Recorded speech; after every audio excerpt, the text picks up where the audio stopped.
Olá, que a graça e a paz de Jesus esteja com você neste momento de despertar com Deus e durante cada momento do seu dia. Neste momento nós vamos estudar o capítulo 19 de 2 Samuel, com o tema A Dor e o Lamento de Davi. Vamos mais um passo em nossa jornada bíblica, despertar com Deus, aprender os ensinamentos deste capítulo 19. Todos nós estamos sujeitos a enfrentar momentos difíceis na vida e cabe a cada um de nós vigiarmos ao máximo para que nossas escolhas e decisões nos levem a prevenir tragédias e sofrimentos. No capítulo de hoje, vamos ver o profundo pesar e a dor de Davi ao ser informado da morte de seu filho Absalão. 2 Samuel 19 é um capítulo repleto de emoções e lições sobre perdão e reconciliação. Neste estudo, vamos explorar os eventos que cercaram o retorno de Davi a Jerusalém após a rebelião de seu filho Absalão. Através de uma análise cuidadosa, veremos como as ações e decisões dos personagens nos ensinam sobre a importância da compaixão e da unidade. Prepare-se para uma reflexão profunda que pode transformar sua perspectiva sobre relacionamentos e perdão.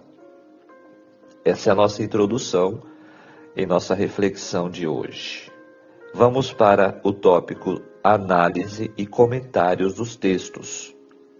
No verso 1, disseram a Joabe: a notícia do grande sofrimento de Davi, quando soube da morte de seu filho Absalão, foi levada rapidamente a todos os seus soldados, a todos os homens que estavam com ele. Joabe era o capitão, o responsável, inclusive, pela morte de Absalão. E o sofrimento de Davi por seu filho poderia facilmente transformar-se em ira para com o comandante desobediente. A situação era sensível. Então o verso 3, em vez de entrarem marchando orgulhosamente em triunfo, os homens saíram de suas fileiras e entraram na cidade às furtadelas, ou seja, acanhados, escondidos, abatidos e envergonhados. Parecia que todos os seus esforços tinham sido em vão, e o que eles haviam considerado uma gloriosa vitória fora apenas um erro, e aos olhos do rei, uma triste derrota. Foi complicada a situação. Então, agora, já no verso 11, os anciãos da própria tribo de Davi haviam apoiado a rebelião de Absalão porque estavam descontentes com a mudança da capital de Davi, de Hebrom, para Jerusalém, os anciãos da tribo de Judá. Então foi uma situação muito delicada para Davi. Ele estava realmente em apuros nesta rebelião de seu filho Absalão. Agora o verso 5, envergonhaste. O fato de que outros também estavam tristes naquele dia e choravam a morte de irmãos, maridos e pais que deram a vida para que Davi pudesse conservar o trono, não significava nada para o rei. Foi uma expressão cortante e cruel, feita pelo velho general, Joabe, Mas ele estava simplesmente dizendo a dura verdade. Agora o verso 13 fala de Amasa. Embora Amasa merecesse a pena de morte pela traição, Davi o nomeou comandante do seu exército no lugar de Joabe, esperando garantir assim a lealdade dos que tinham seguido a Amasa, especialmente os da tribo de Judá. Foi um ato diz o verso 14, que agradou a todos, tanto a Israel como a Judá, em razão de Amasa ser deveras estimado, enquanto Joabe era apenas temido. É presumível que Davi, nesta circunstância, estivesse cansado da influência ditatorial de Joabe e desejasse livrar-se dele. Não era de agora que Joabe ele enfrentava Davi. E agora Davi então troca de comandante. O verso 17, nós encontramos aqui falando de Simei, 17.000 homens. Simei teme por sua vida. No verso 22, que tenho eu convosco? A grandeza e a magnanimidade do rei foram demonstrados aqui nesta ocasião. O rei tentava ganhar a nação novamente pela bondade e misericórdia. Indicou que seriam perdoados todos os que desejassem se reconciliar com ele. Ao advogar uma política de retaliação, os filhos de Zeruia estavam agindo como adversários da causa de Davi, não como amigos dela. Então, Davi os repreendeu, para que hoje sejais adversários. A palavra adversário do hebraico é Satã, de onde veio o nome Satanás.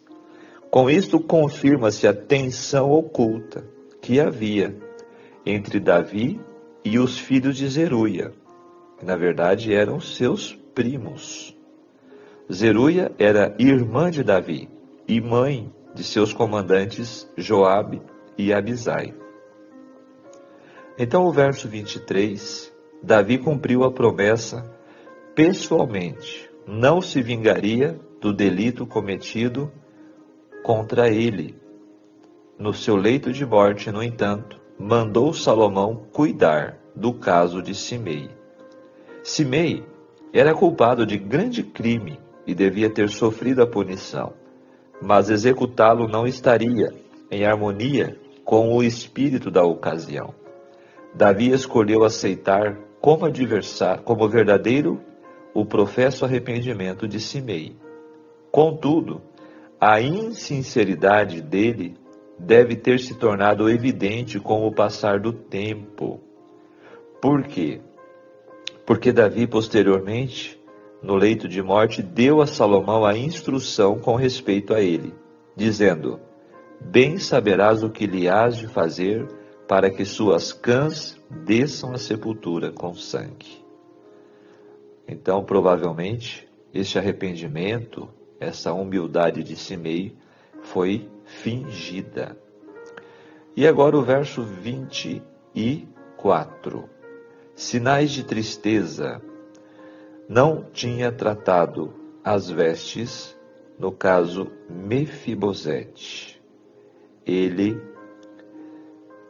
mostrou a sua humildade, não tendo ambição de tomar o trono do rei, e foi falsamente acusado por Ziba. Agora o verso 25, tendo ele chegado a Jerusalém. Em hebraico, a palavra Jerusalém não leva nenhuma preposição. Quando Jerusalém chegou a encontrar-se, a população da cidade, com o rei, então, aqui o verso 26, Mefibosete diz que foi enganado por seu servo Ziba. E disse no verso 27, faze o que melhor te parecer. Verso 29, Davi, tendo diante de si testemunhos conflitantes, sem possibilidade de confirmação, deixa de decretar uma sentença formal e ordena a divisão das propriedades de Saul. E agora o verso 43 fala de um oponente. 10 tantos temos no rei.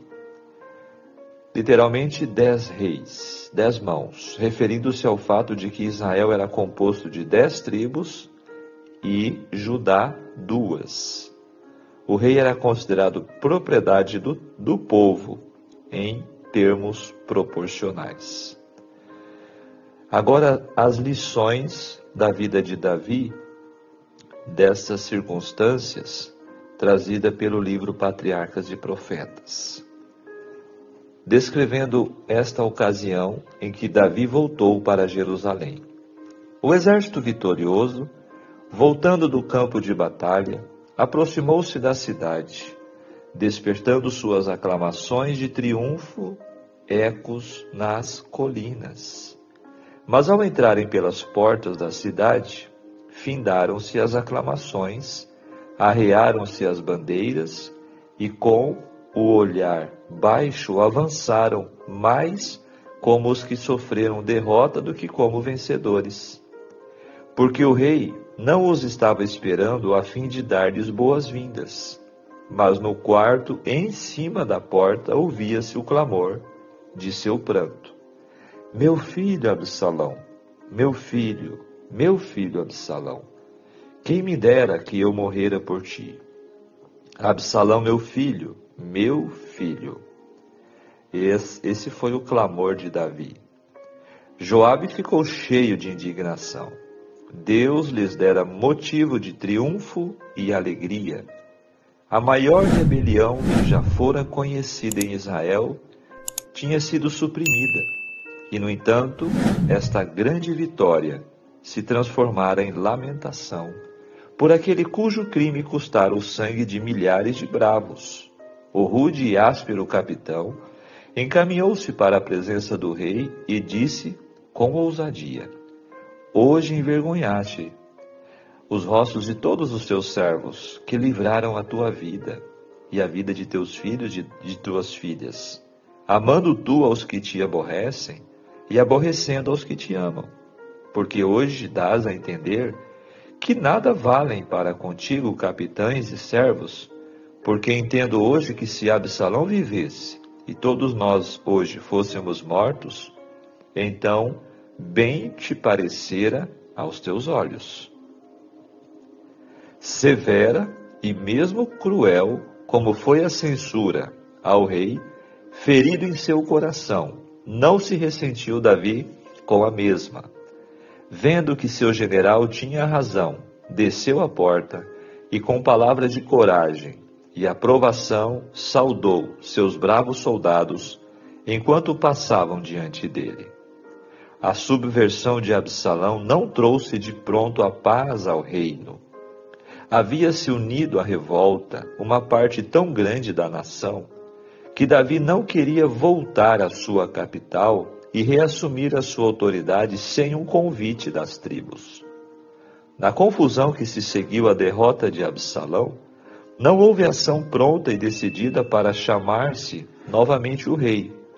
E quando finalmente Judá empreendeu fazer voltar a Davi, despertara-se a inveja de outras tribos e seguiu-se uma contra-revolução. Olha que situação! Não tinha acabado o problema.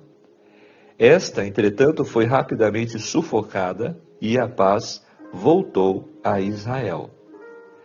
A história de Davi proporciona um dos mais impressionantes testemunhos que já foram dados quanto aos perigos que ameaçam a alma, provenientes do poderio, das riquezas e da honra do mundo. Coisas estas que são as mais avidamente desejadas entre os homens. Poucos já têm passado por uma experiência mais bem adaptada a prepará-los para suportarem tal prova. A primeira parte da vida de Davi como pastor, com suas lições de humildade, trabalho paciente e terno cuidado pelos seus rebanhos, a comunhão com a natureza na solidão das colinas, desenvolvendo o seu gênio para a música e poesia, e dirigindo seus pensamentos ao Criador, a longa disciplina de sua vida no deserto, pondo em exercício a coragem, constância, paciência e fé em Deus foi designada pelo Senhor como preparo para o trono de Israel. Davi desfrutara experiências preciosas do amor de Deus e fora ricamente dotado do seu espírito. Na história de Saul, vira a completa inutilidade da mera sabedoria humana. E todavia, o êxito e a honra mundanos de tal maneira enfraqueceram o caráter de Davi que ele foi repetidas vezes vencido pelo tentador. Olha que texto interessante, termina aqui na página 746 do livro Patriarcas e Profetas. Então, a riqueza, o poder, a honra do mundo foram provas severas para a fidelidade de Davi. E como disse aqui, ele enfraqueceu diversas vezes e foi vencido pelo tentador.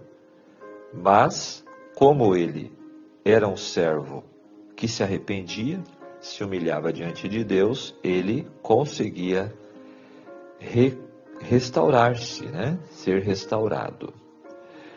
Agora, vamos à aplicação dos ensinamentos que este capítulo traz. Deixe Cristo reformar aquilo que o pecado deformou em você. A Bíblia tem grande participação em nossa transformação. Quanto mais você abandonar o pecado que mata para buscar a Jesus, Cristo, mais vivificado serás, pois Ele é fonte de vida. Davi era excelente rei, mas péssimo pai. Seus filhos estavam extraviados, ele entristecido.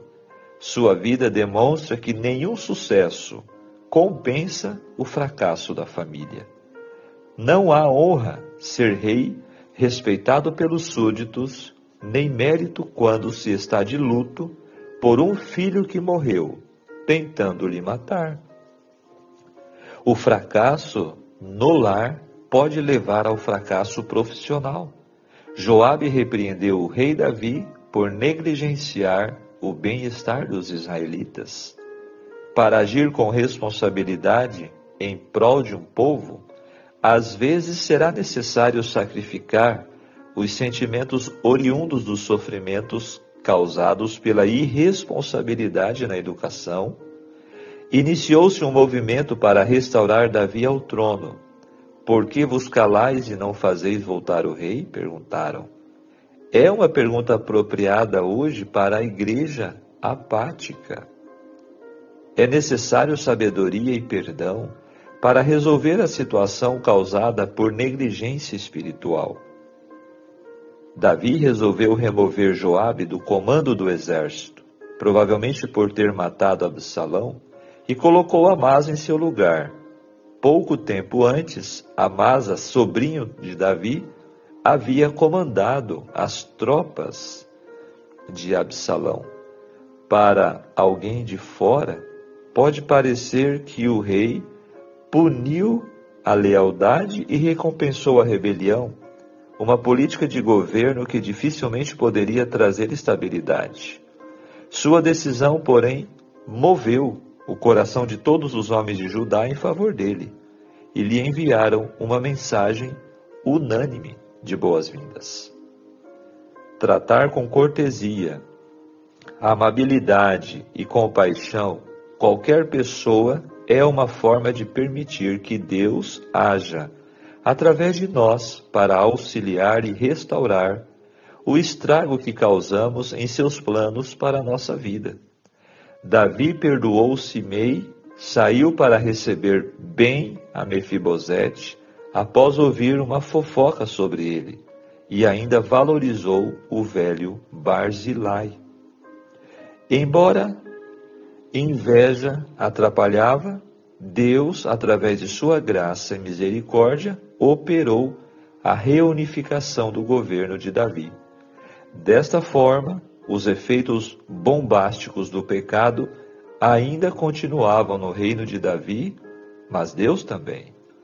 Senhor, reconhecemos que falhamos, perdoa-nos, carecemos de ajuda para lidar com as consequências de nossas escolhas erradas. Por isso nós oramos, fortalece-nos. Agora, nosso fechamento do estudo de hoje. As lições de perdão e reconciliação neste capítulo são fundamentais para entendermos a dinâmica das relações humanas e a importância da compaixão em tempos de crise. A primeira lição que podemos extrair é que o perdão é um processo necessário. Davi, mesmo após a traição de Absalão, demonstra uma dor profunda pela perda do filho. Isso nos ensina que o perdão não significa ignorar a dor, mas sim reconhecer e lidar com os sentimentos de maneira saudável. A capacidade de Davi de lamentar a morte de Absalão, apesar das circunstâncias, reflete a complexidade do amor parental e a necessidade de processar a dor antes de seguir em frente. Outra lição importante é a necessidade de reconciliação.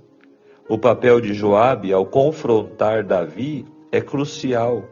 Ele o lembra de que a liderança envolve não apenas cuidar de si mesmo, mas também do povo. Essa interação nos ensina que em momentos de crise é vital que os líderes sejam proativos na busca pela unidade e na restauração de relacionamentos. A reconciliação muitas vezes exige coragem e a disposição de enfrentar verdades difíceis, mas é essencial para a saúde de qualquer comunidade. Em um mundo onde a traição e o conflito são comuns, Davi nos mostra que a verdadeira força está em nossa capacidade de perdoar e buscar a unidade. Essas lições de 2 Samuel 19 nos incentivam a refletir sobre nossas próprias vidas e a considerar como podemos aplicar o perdão e a reconciliação em nossos relacionamentos, promovendo um ambiente de amor e compreensão. Vigiemos e oremos. Amém.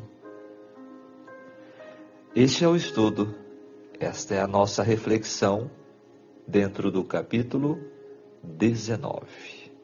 Que Deus nos dê a sua graça para isso, né?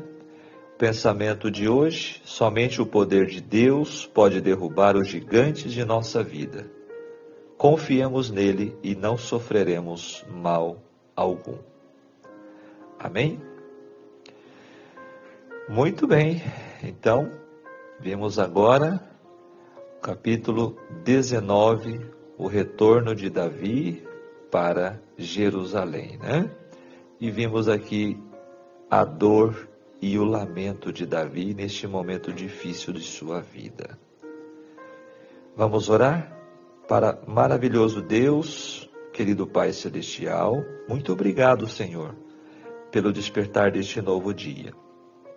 Obrigado, Senhor, pelos ensinamentos que recebemos em Sua palavra através deste capítulo 19. Ajude-nos em nossas batalhas, em nossas lutas, provações. Dá-nos sabedoria, como deste a Davi, amor, capacidade de perdoar, de unificar aquilo que está desunido ao nosso redor. Queira, Senhor, transformar os nossos corações. Fica conosco cada momento deste dia. Te peço em nome de Jesus. Amém. Que Deus te abençoe. Que Deus te guarde. Tenham todos um ótimo dia. E até o nosso próximo estudo com a graça de Deus. Um grande abraço. Tchau, tchau.